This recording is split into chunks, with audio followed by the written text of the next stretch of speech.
Grace and peace, y'all. I hope y'all can hear me well because I am definitely sitting really close to the kids. They playing and they having a good time. And that's exactly where I want to be. I don't know about anybody else, but I absolutely enjoy the company of children.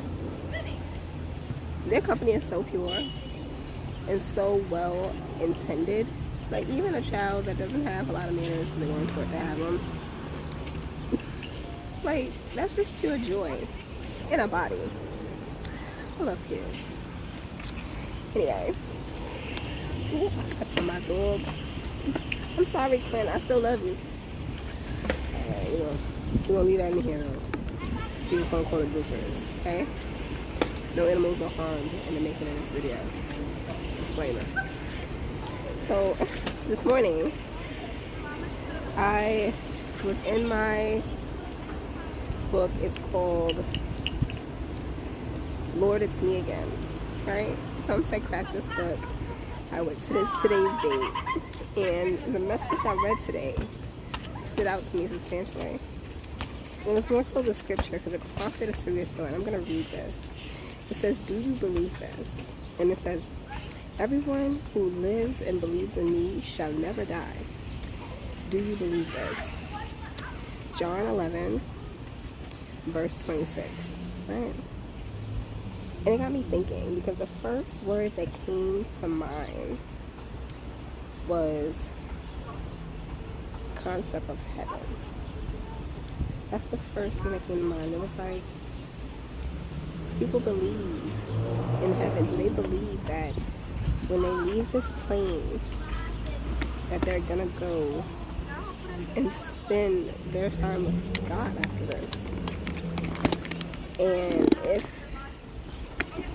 closer, and what heaven actually means to them. And that really had me thinking, because I feel like a lot of people don't believe in heaven, or they don't think there is a heaven. And honestly, there isn't a heaven until you make it. Until you create heaven, heaven does not exist. Now let me explain. See, a lot of, my teachings, they talk about how to live on this earthly plane. How to make yourself holy amongst the worldly. But what people don't understand is how to prepare themselves for the heavenly. Now, to start this off, the first thing I'm going to go into is why you're here. Because I feel like you can't understand how to build your personal heaven until you understand what you're here for in the first place. Now, we come here to find ourselves again. So it's not as if you're coming here to build who you are. Your soul knows who you are. You come here under a contract that allows you to forget who you are, to go through the most rigorous experiences to find it again, which is the ultimate test of resilience. So we are naturally from a consciousness where the concept of secrets doesn't make sense. It doesn't exist. And the reason is because we have a consciousness bond. So when someone meets you, you project who you are. You can't hide that because it's true to your soul caliber. But when you are here on earth, going through your experiences, you don't have that energetic/telepathic connection with everyone here. So you can, in a sense, hide who you are. That ability to hide who you are works in two ways. One, it works as a form of protection because people not knowing who you are allows you to kind of hide in plain sight. But it works against you as well because you not knowing who you are and being around others who are okay with trying to project and label and guide you to be what they want you to be, this will create a distorted idea of who you think you are. So you could go your whole time on earth, in earth school, and never learn yourself again. Lose yourself in a way. Which is why you keep coming back together with soul fractals. We talking quantums here, okay, y'all? We talking real quantum. So these is concepts that a lot of people don't want to accept. This is the parts that people don't like because they feel like they don't have control. But guess what? You don't have control. And even with the idea of control that you think you format, you really don't still.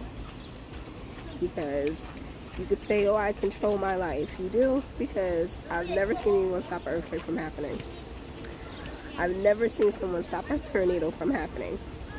If we were to have one right now and it was happened to be located right near your home where you built all of your, investments, you lose it all. That right there tells you have no control.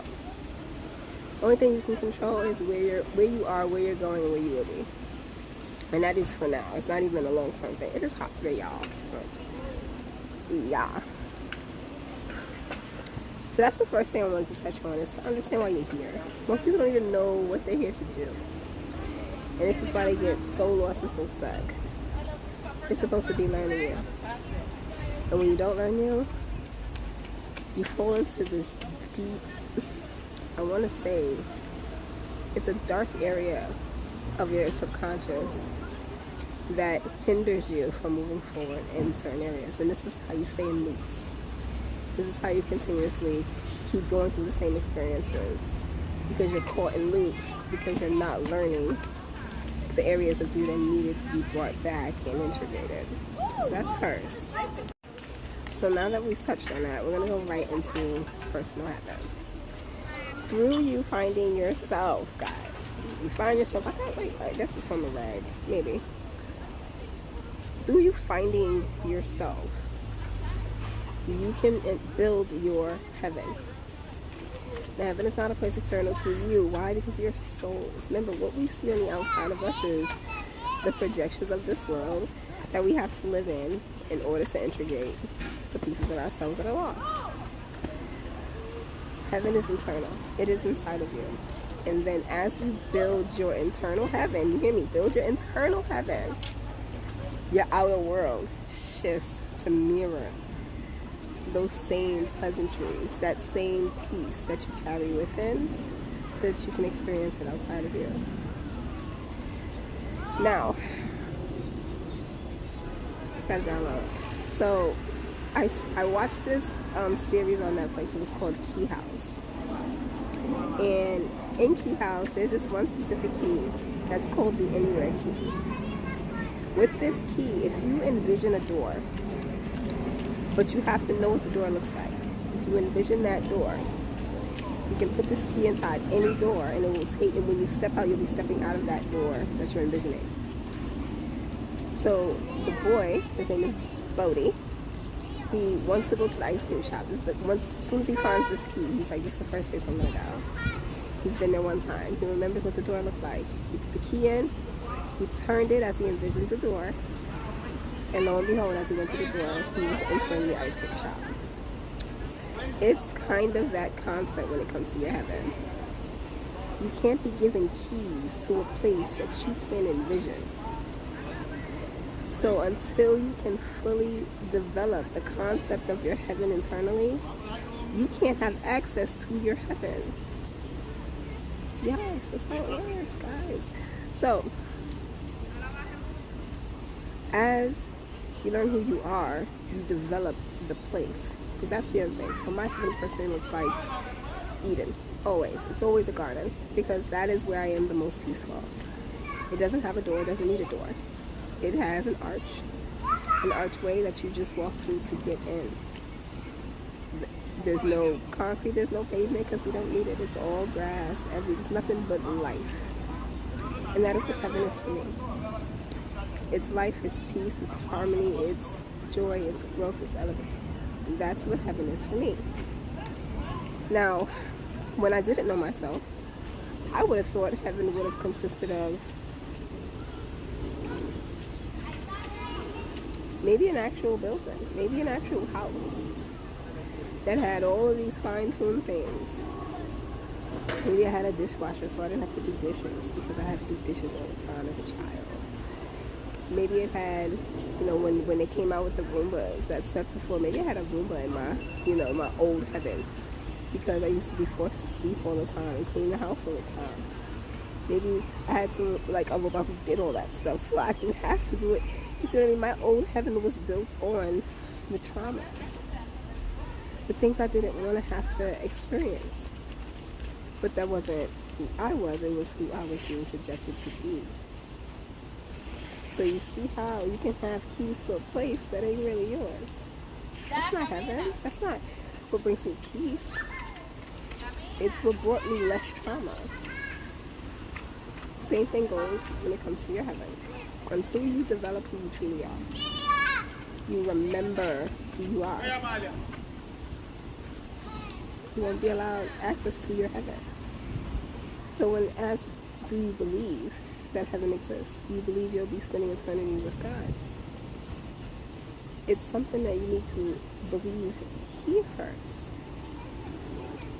It's not a place that you get to go to because you say out of your mouth you believe. If your heart is not in alignment, it's not real.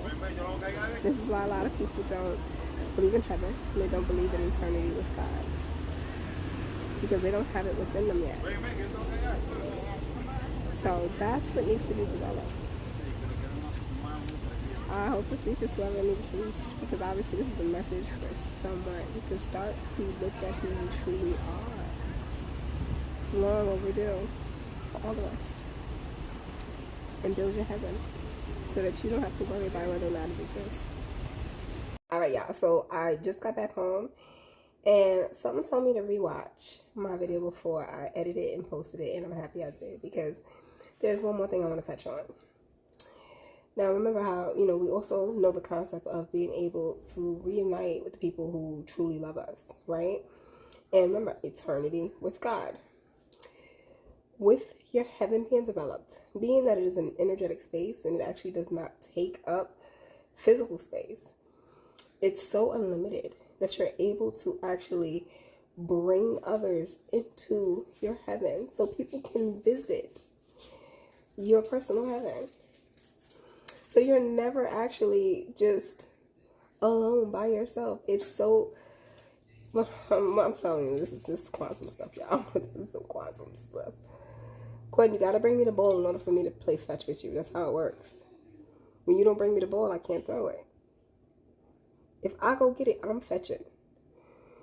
Regular conversations with my dog, because he seems to think that fetch means I gotta go get the ball and throw it for him. He just gets to chew it every now and then. It's not fetch. So, back to what I was saying about heaven. So, it's so unlimited and so unhinged, that you're able to allow others to even visit your heaven. Because it's a space that is within you, that is true to you. True beauty, pure beauty. Alright, y'all. So I'm going to leave this right here. Apologize for my exit. I love you all. Love and light. It's hot. Stay cool today. Almost like you're going to be on the floor all day. Because that's me. I'm a floor kid. I like being on the floor when it's hot. Just is what it is. Alright. Love and light, y'all. Peace.